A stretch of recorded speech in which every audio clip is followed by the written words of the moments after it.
So we're delighted to have Macalester Professor Katrina Phillips, Assistant Professor of American Indian History, with us today to talk about Indigenous activism in the Midwest.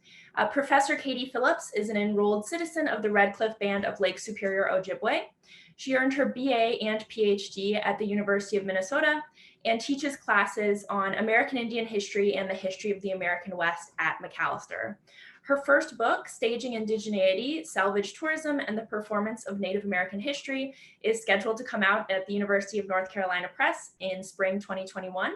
And her next project will look at activism, environmentalism, and tourism on and around Red Cliff. Thank you, Professor Phillips, for sharing your work with us today. And with that, I'll hand it over to you.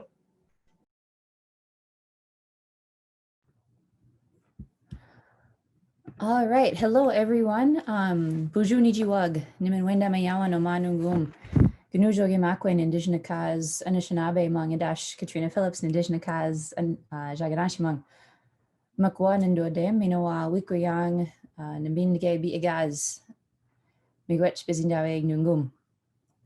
So I said, hello, my friends. I am glad to be here today.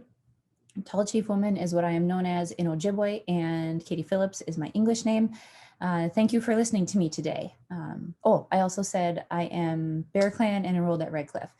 And again, thanks to all of you for being here. Thanks to Abaki for taking the time to moderate this. Thanks to alumni engagement and everybody behind the scenes who is making this work as well as it is when all I get to do is just kind of hang out and talk.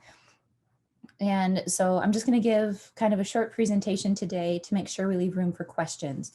And now I get to do the fabulous thing of sharing my screen and then just hoping that everybody can see it. All right. So I'm hoping I'm screen sharing. All right, it's telling me I'm screen sharing, so we're just going to roll with it. All right, and so as you know, I'm talking about Indigenous activism in the Midwest, and I'm going to kind of start in the Twin Cities, and then I'm going to actually take you to Wisconsin. And so, Minnesota and Minneapolis has a long history as a home of Native activists and organizers. It's the birthplace of the American Indian movement, which was founded in the summer of 1968 as a response to continued targeting by police officers and continued instances of police brutality. It's been home to American Indian survival schools, and it boasts a number of Native-owned and operated businesses, community centers, and housing developments. But before we kind of, get to the present day, I want to take us back to the middle of the 20th century, when federal Indian policy once again turned toward assimilationist ideologies. And so in the 1950s, federal Indian policy shifted from the revitalization efforts of the 1934 Indian Reorganization Act, which was pushed by John Collier, the former Commissioner of Indian Affairs. And it switches to this twinned policy of termination under the 1953 House Concurrent Resolution 108 and relocation through the 1956 Indian Relocation Act. And termination was as, ominous as it sounds.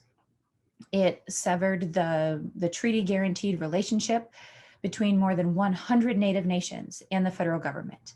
It eradicated tribal sovereignty and dissolved reservations, effectively stripping 12,000 Indigenous peoples of their tribal birthrights. And under relocation, which was codified again in 1956, this was a deliberate push to assimilate American Indians by moving them away from reservations and by pushing them to larger cities like Denver, Chicago, and the Bay Area, and cutting social, cultural, and political ties to reservations. And so Minneapolis wasn't an official relocation city, but it had a relocation office and basically served as a relocation destination. And those who relocated to larger cities were promised jobs and housing, but instead found inadequate and insufficient opportunities for employment and living situations. As Paul Schott-Smith and Robert Warrior have shown, the Twin Cities had Native populations that were large enough to register on the radar of city government, the press, and the public. But this visibility came at a cost. And Native people in Minneapolis, like African Americans in Minneapolis, became targets of police violence because of the city's deeply entrenched racism. The influx of predominantly Ojibwe and Dakota people to the city led residents to both literally and figuratively build their own communities, and it happened in relocation cities across the country. And so the American Indian movement, also known as AIM, got its start in Minneapolis. And the picture here is shows some of the first members of AIM. I believe this is from 1968. But during the summer of 1967, racial tensions erupted across the city, but nothing really changed. And the following summer, Minneapolis Indians organized against the ongoing discrimination, racism, police brutality, and civil rights violations. And there's this often repeated story that says that their first choice for a name was the Concerned Indian Americans, but that acronym, CIA, was already taken. And instead, an elder suggested the American Indian movement, and the name stuck. In its early years, AIM advocated for Native civil rights and helped create community programs. The AIM Patrol, which focused on the Phillips neighborhood in South Minneapolis, was among its first endeavors. And so, akin to the tactics used by Black Panther cop watching patrols in California, the AIM Patrol sought to minimize interactions between natives and the police and to serve as kind of this crisis resolution alternative. And volunteers in red shirts or red jackets with the AIM logo would kind of watch for differences in police arrest procedures, but they never physically interfered. And in addition to the patrols, AIM was really instrumental in the creation of 2 survival schools, one in Minneapolis and one in St. Paul. And, Native students in the Twin Cities faced really pervasive anti-Indigenous hostility, cultural discrimination, and marginalization, which led to higher dropout rates and lower levels of academic success. And community members really led the push for these schools. And in 1972, the Red Schoolhouse, which is the larger image on the right, opened in St. Paul, and then Heart of the Earth opened in Minneapolis. And Heart of the Earth served K through 12 students for more than 30 years before it closed in 2008. And, while we're talking about the Twin Cities, I also want to point out that Native community members founded the Minneapolis American Indian Center in 1975. And it's one of the oldest urban Indian centers in the entire country. The Indian Center sits on Franklin Avenue in the American Indian Cultural Corridor, and it's just a short walk from places like, the Powwow Grounds Coffee Shop, the Native American Community Development Institute, and the Minnesota Indian Women's Resource Center. And so AIM soon became a national movement. It had chapters in cities like Cleveland, Milwaukee, Chicago, Denver, and San Francisco. And each chapter tended to focus on local issues. There were definitely some demonstrations that took the original AIM chapter out of Minneapolis and into the national spotlight in order to draw attention to more widespread Native concerns. And the creation of AIM is a really important marker in this history, particularly as American Indians across the country pushed back against these repressive policies, and as activists, organizers, and community members called for greater attention to Indigenous issues. And so this is where I'm kind of going to shift from this sort of, broader historical narrative to give you another example of Indigenous resistance in the mid-20th century.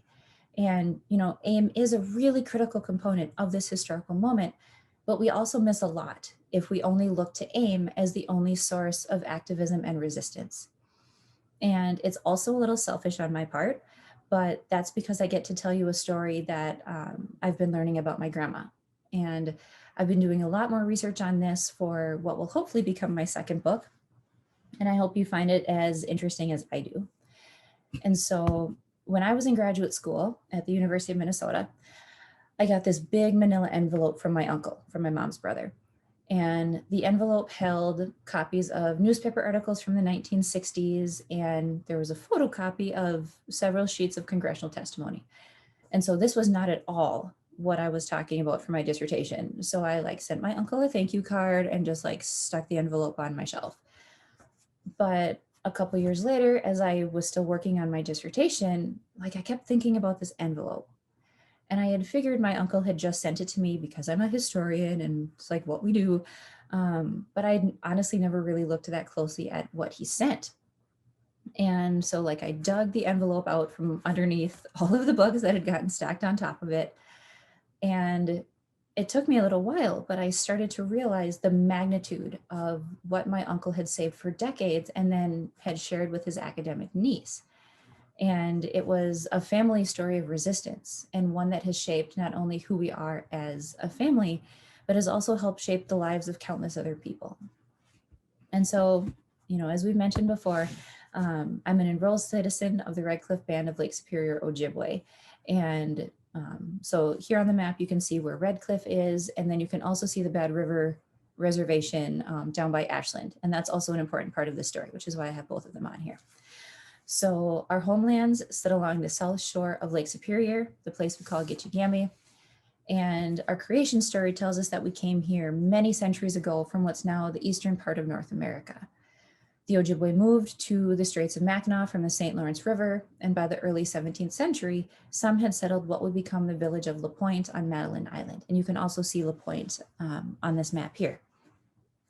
And so this whole area, both the mainland and primarily Madeline Island, which is the largest of the Apostle Islands, it's long been the home to the Red Cliff Ojibwe. And like the histories of countless Native nations, the history of Red Cliff and Bad River has stories of treaties, of removal and dispossession. But our history also has stories of resistance, resilience, and survival. And so treaty cessions in the early and mid 19th century, coupled with the development of highway systems and the creation of national parks, meant that Native nations across the country were forcibly removed from their lands in order to make way for white settlement and tourist enterprises. And tourism goes hand in hand with the dispossession of Indigenous peoples. And the story I'm going to tell you is about how people from Red Cliff and Bad River fought the government and successfully kept our lands out of what's now known as the Apostle Islands National Lakeshore in the late 1960s and early 1970s. And I'm telling you this story because I don't want you to leave here thinking about all of the bad things that have happened to Indians throughout history. I want you to leave here thinking about Native resistance and survival and how that activism continues to the present day. And so in the 1960s, Wisconsin's governor turned senator, Gaylord Nelson, wanted to create a national outdoor recreation area in northern Wisconsin. And in the wake of World War II, state parks and campgrounds, beaches and hiking trails were increasingly popular places. And, between 1950 and 1960, visits to national parks increased by 86%, and visits to recreational areas jumped by 143%. By 1954, attendance at Wisconsin state parks had increased 250% from 1927 without a parallel rise in funding. And the number of state park visitors, as you can see here, just kind of exploded from about 750,000 in 1944 to more than 3 million in 1951 and more than 5 million in 1956. And also by the time we get to the 1960s, rising environmental concerns also led to increased efforts to preserve and conserve the nation's seemingly shrinking natural resources and wilderness regions. And this added pressure on state parks, campgrounds, and recreational areas across the country became what Congress actually called a crisis in outdoor recreation. Environmental historian James Feldman contends that Wisconsin's recreation crisis was especially acute, and some believed that Wisconsin did not have enough publicly owned recreational lands and facilities even before the tourism boom of the 1950s. And the economic incentives from the state's flourishing parks and recreation areas demanded more parks and campgrounds and recreational areas. But the problem for Wisconsin was a lack of available lands and lakeshores. And so as local and state and federal officials struggled to find places to put this overwhelming flood of tourists, federal Indian policy moved to sever the relationship between Indian tribes and the federal government. So here we come back to termination. And the grandiose plans for the lakeshore showed just an incredible amount of promise for economic prosperity. And one study predicted that 1 million visitors would spend $7 million a year in the region. But by the 1960s, this growing tourism industry had already continued to contribute to the restriction of Indigenous treaty rights. There was a little wrinkle in Nelson's plan, though, and he wanted to include the lands of the Bad River and Red Cliff reservations.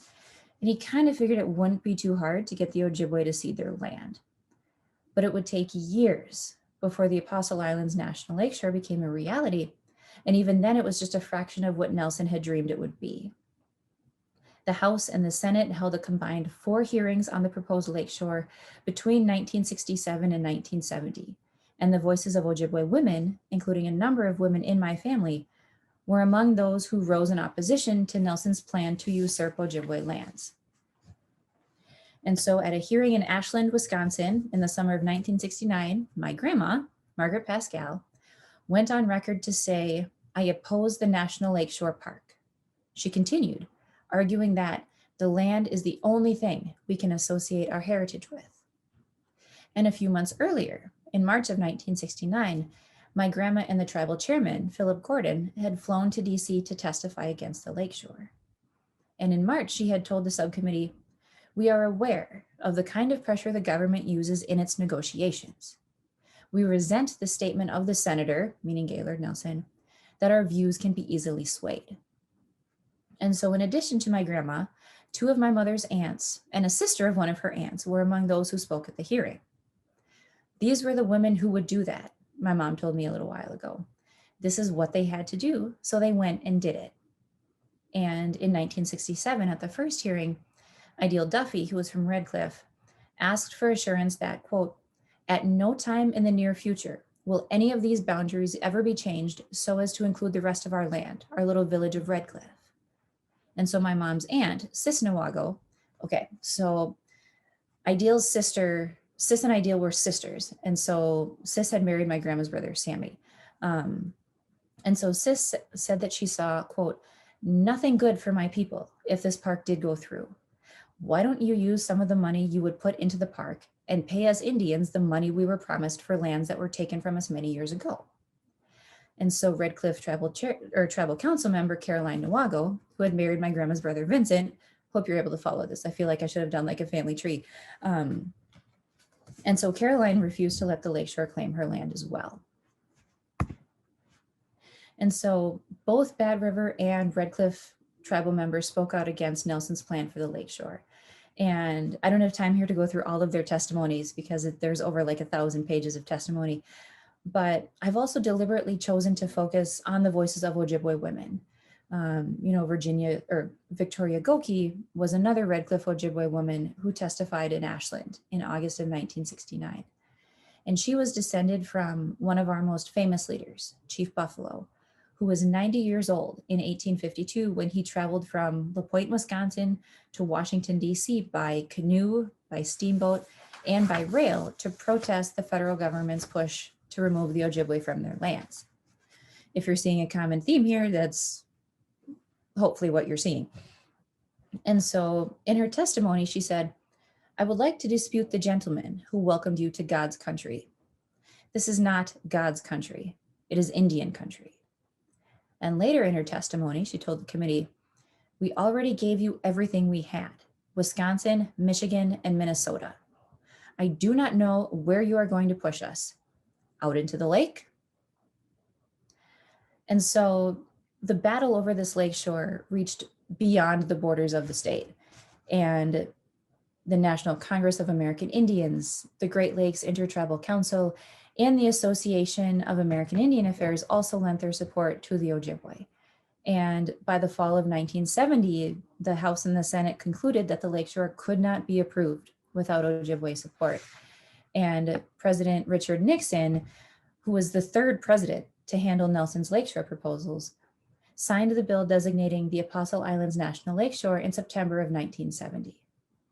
And the lakeshore only included a few thousand acres of Red Cliff land, and the Bad River section was completely eliminated. It was a resounding victory for the Ojibwe. And thanks to community activists like the Ojibwe in northern Wisconsin, the 1970s were also a turning point in the federal government's history of taking native lands for national parks. And Congress actually returned Blue Lake and 44,000 acres of forest to the Taos Pueblo several months later. And the government also restored more than 20,000 acres to the Yakima in Washington and almost 60,000 acres to the Warm Springs Nation in Oregon in 1972. But as newspapers in Wisconsin praised the 40-year effort to set aside the Lake Superior shoreline as a national lakeshore, they also warned that the lakeshore was not what it could have been. But in the 50 years since the lakeshore's creation, the region has become a tourist's dream come true. Visitors kayak through sea caves, they take cruises around the islands, they hike along old railway lines, and camp on 19 of the 21 islands. At Red Cliff, land reclamation has led to innovative and groundbreaking development and conservation. And a couple named David and Marjorie Johnson had bought 40 acres of Frog Bay, part of which is pictured here, at a public auction in 1980, and they later added another 47 acres. And Johnson, who was a retired University of Wisconsin professor of labor relations and economics, had heard that Red Cliff wanted to buy the land but couldn't afford it. And so in 2011, he wanted the land transferred back to tribal ownership. The Johnsons sold the land back to Red Cliff at half of its appraised value, and Red Cliff used a federal grant from the Coastal and Estuarine Land Conservation Program to buy the land. And the Johnsons donated the rest of it under the condition that the land remain undeveloped. And so Red Cliff opened Frog Bay Tribal National Park, which is the first of its kind, in 2012. Early agreements called for a committee of elders, natural resource professionals, tribal government representatives, and staff from the Bayfield Regional Conservancy to oversee park management. Tribal crews and volunteers would maintain roads and trails, tribal wardens would enforce game regulations, and tribal police would enforce park hours. And Johnson admitted that he had always felt a little embarrassed at owning property that should have been in the tribe's hands all along. And Red Cliff doubled the size of Frog Bay in 2017, thanks to Great Lakes Restoration Initiative funding from the EPA's Great Lakes National Program Office. The Red Cliff Tribal Council also took control of the Frog Creek Conservation Management Area, which now permanently protects almost 300 acres of land around Frog Bay. The CMA also includes 40 acres of tribal land and 80 acres of Bayfield County forestry land. The initial parcel has been placed in trust, and Red Cliff is in the process of doing the same thing with the subsequent parcels. But Red Cliff's desire to manage a park on tribal lands was not a new idea. Howard Papp, who was another vocal opponent of the lakeshore, had written to Gaylord Nelson in the 1960s. These people, he wrote, are beginning to talk about developing their own park by themselves. Has it ever occurred to you that this could be the answer to your problem? In the years since the bitter contestations over the lakeshore, Red Cliff's land repatriations demonstrate a new way of asserting self-determination. Red Cliff received the 2019 Governor's Tourism Award for Stewardship, which is presented to people and organizations that promote sustainability. The tribe released a press release that read in part, "Repatriation of former reservation lands has long been a top priority by Red Cliff tribal leaders. But after the lengthy struggle to regain ownership at Frog Bay, the tribe decided to share this magnificent property with everyone who loves the Bayfield Peninsula, Apostle Islands, and Lake Superior. It was a monumental decision by a tribal community to first restore tribal lands, then allow public access to the property after generations of privatization that prohibited their own access." Whew, I told myself I wasn't going to cry. I did not make that promise when I ran through this, but I'm going to do my best. So 51 years have passed since my grandma and the chairman flew to DC. It's been 50 years since Nelson signed the Lakeshore into law. Whew. Okay, this is way worse than I thought it was going to be. And it's been almost 20 years since my grandma passed. And in the program that was handed out at her funeral, 2 short sentences describe her contribution to ensuring Red Cliff's survival. In 1969, Marge was one of 2 tribal members who testified against the removal of the Red Cliff tribe to make room for the Apostle Islands National Park.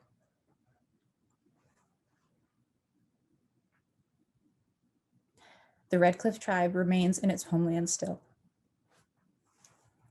And so, as Doug Kyle and James F. Brooks have argued, despite the relentless process of settler colonial displacement and dispossession, stories like this show a counter narrative of innovation, adaptation, alliance, and revitalization. And, for a place like Red Cliff, which takes its name from the stunning rocky cliffs that, just rise out of the waters of Lake Superior, the victory over the lakeshore could have been enough. And so my grandma didn't live long enough to witness the creation of Frog Bay as a tribal national park. But her testimony in DC and in Ashland, alongside the testimony of those who fought to save Red Cliff and Bad River lands, sovereignty, and treaty rights, highlights the legacy of Native activism and advocacy in the 20th century. And so, miigwech, thank you for having me today, and I'd love to take the rest of our time for questions. Thank you.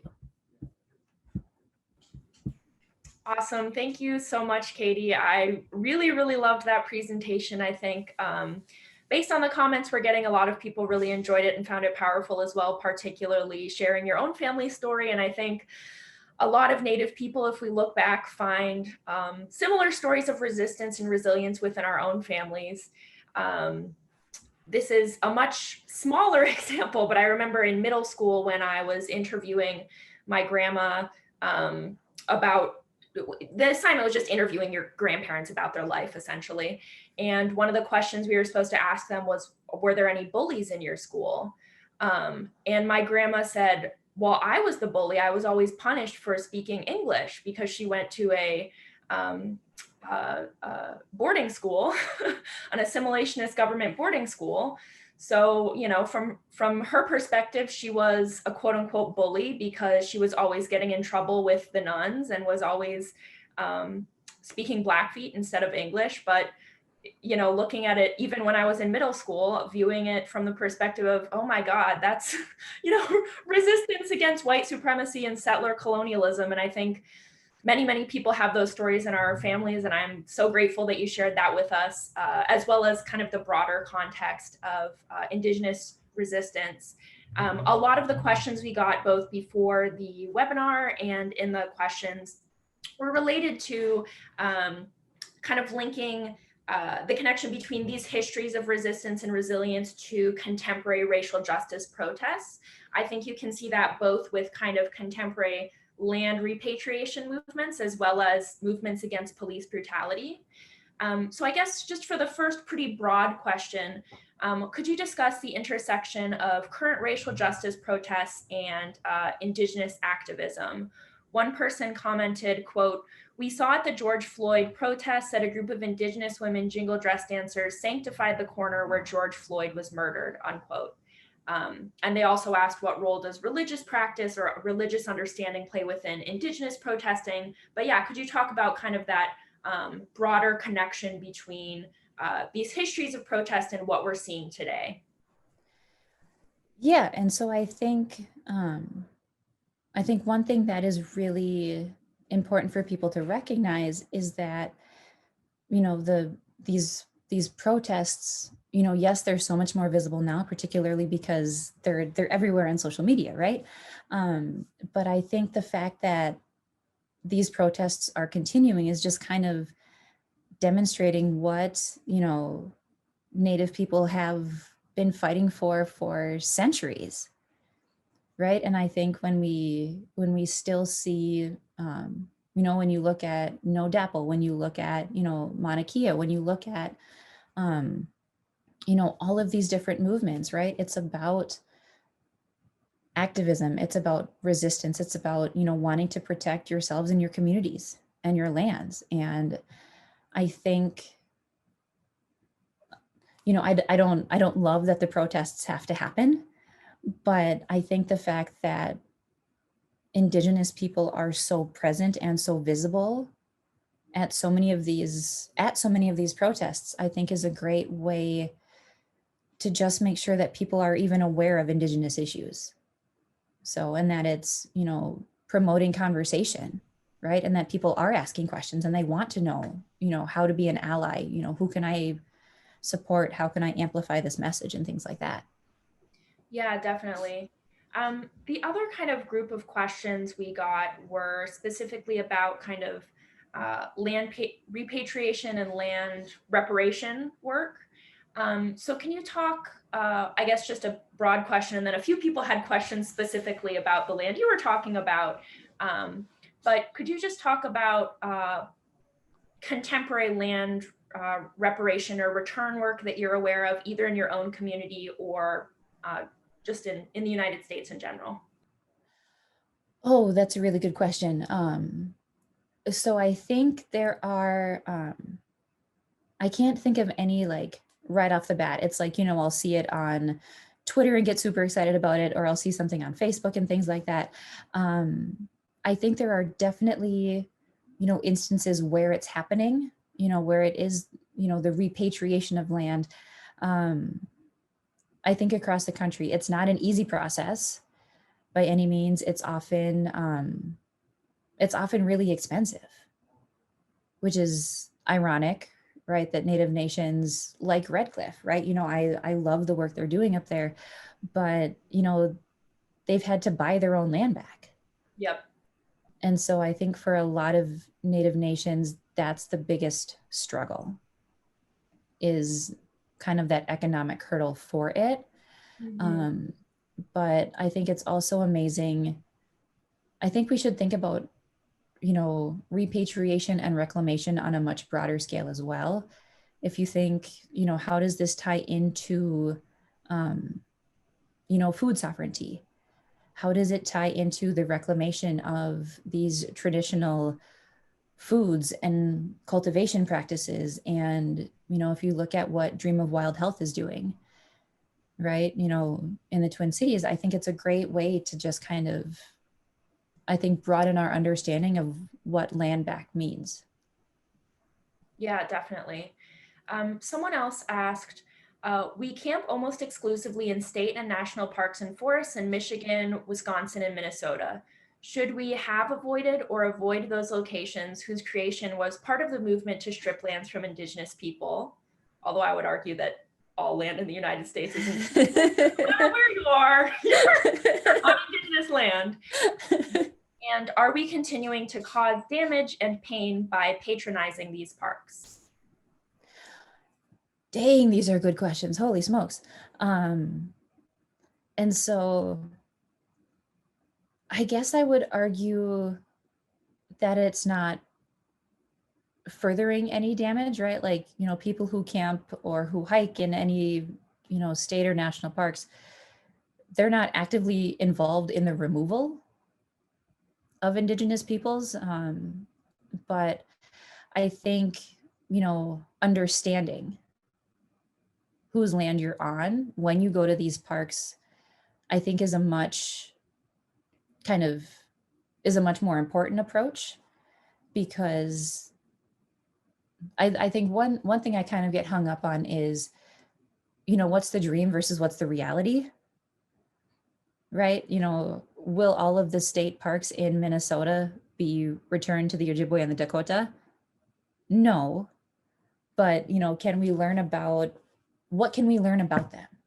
Right. And that probably sounds silly, right? Because, I'm an educator, I'm a teacher and things like that. But I think just learning about that history is really the first step, right? And to just kind of be aware, right? Earlier we had everybody putting in the chat like whose land they're on and things like that. And so I just think that's a great place to start.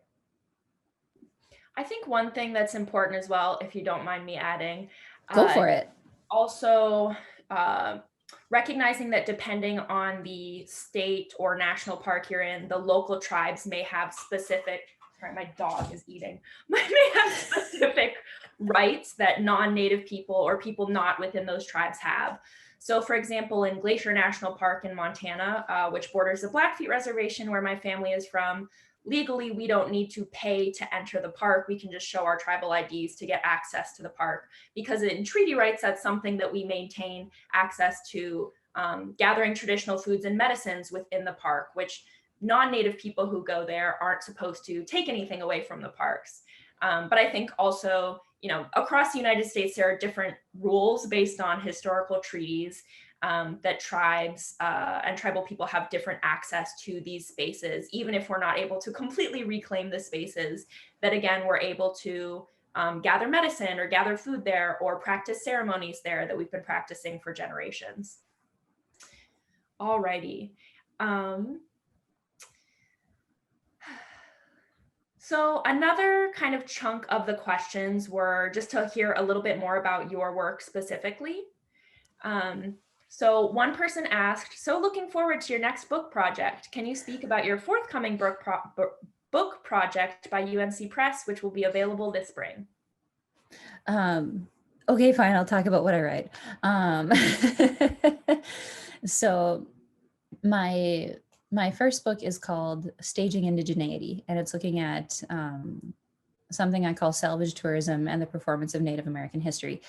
And so I look at 3 historical pageants and outdoor dramas that use Native history as the basis for their scripts. And so I look at one that's been done in Pendleton, Oregon since the 1910s.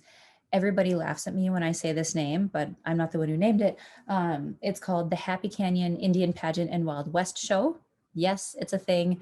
The second one is called Unto These Hills, and they've staged that one in Cherokee, North Carolina since the 1950s. And then the third one is called Tecumseh with an exclamation mark at the end, because why not have an exclamation mark at the end of Tecumseh? And they've done that one in Chillicothe, Ohio since the 1970s. And so I analyze each production in the moment it was created. So I look at the 1910s, I look at the 1950s, I look at the 1970s. And then I also look at each production in its current iteration. And one of the reasons I chose those 3 is because they're all still performed today. And, just looking at, when we think about ideas of identity and belonging and, federal Indian policy and all of these things, what does it mean to use Native history as the basis for these tourist productions that are not created by or for the Native peoples whose histories are up on the stage, right? They're very much created by, tourism proponents, town boosters and things like that, who are utilizing and using Native history to draw tourists. So that's what the first one will look at, or is looking at, since it's in production. So Awesome, thank you.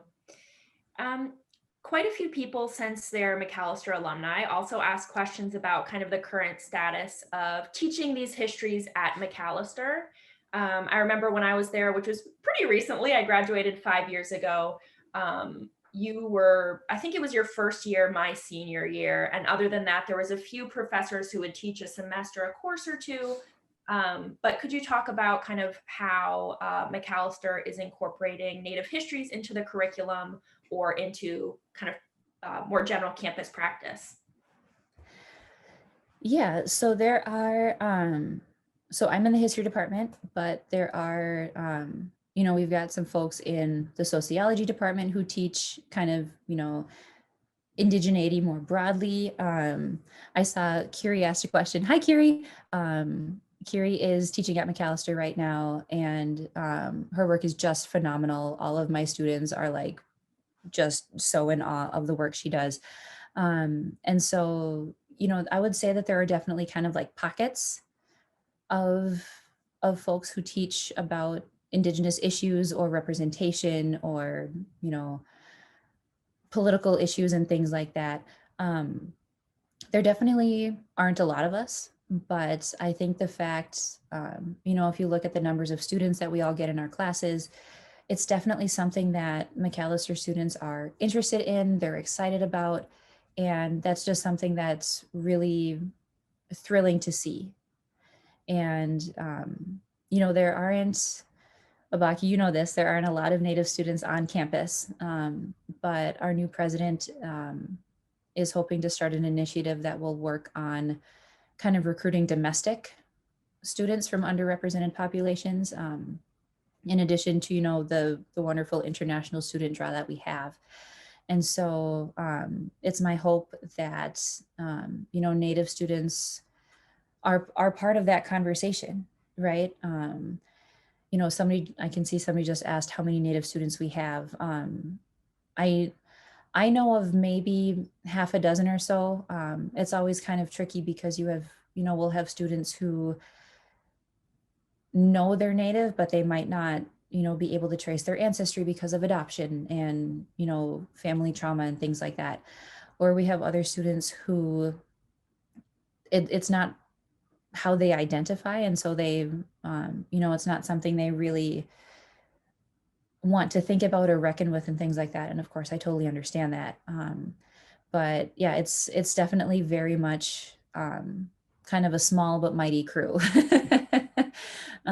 here at Macalester. And Abaki, a lot of that is due to the work that you did while you were here, and the students here are now keep looking to the work that you had done to make sure that Native voices are still heard. So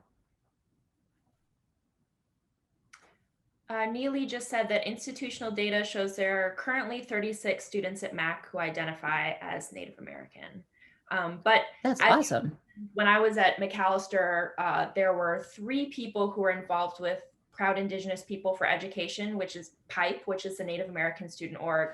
And we reached out to, I can't remember if it was admissions or someone, to find out if there were other Native students on campus that we weren't aware of. And we actually emailed all of them to ask, hey, do you want to join PIPE? And no one responded. So there are definitely students who, maybe when they were applying identified as Native, but don't necessarily identify in the rest of the world as Native. But one of the questions we got kind of on this topic is, someone said, on Macalester's campus, there's an awesome student organization, PIPE, who have been very outspoken and have pushed for campus-wide changes such as the land acknowledgements we use today. However, should MAC be doing more as an institution to participate in Indigenous activism, ranging from divestment in fossil fuels to possibly creating an Indigenous studies program? Again, if we're gonna dream big here, I, I'd love to have a concentration on Indigenous studies, ideally global indigeneity. And so I think it's one of those things where, you know, whether we get support from, the Department of Multicultural Life, who I think, does a lot of great work to help pipe, just kind of make sure that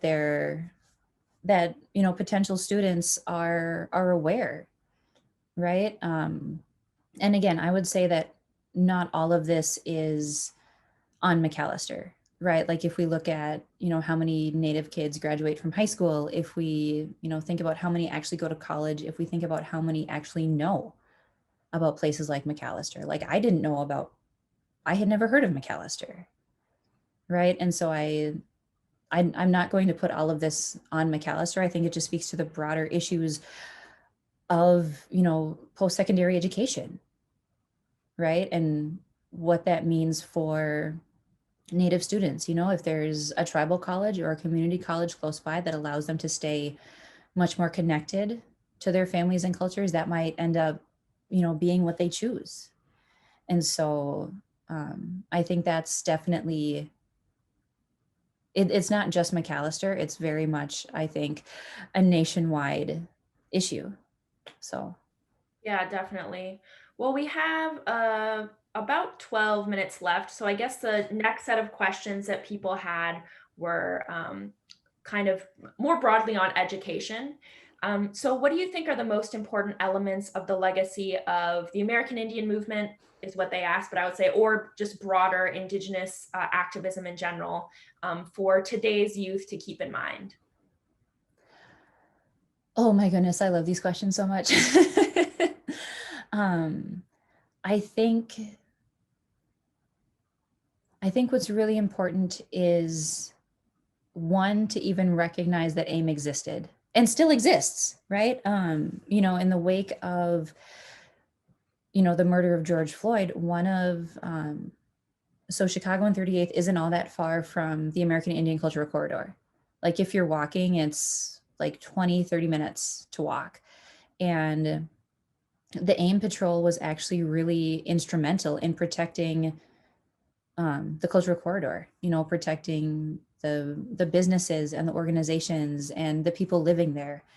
And so I think, again, in that moment, it was kind of this realization for a lot of different people, right? That, wait a minute, AIM still exists, right? And, it doesn't exist on the same national and international level that it hit in the 1970s, but that doesn't mean it's not still here.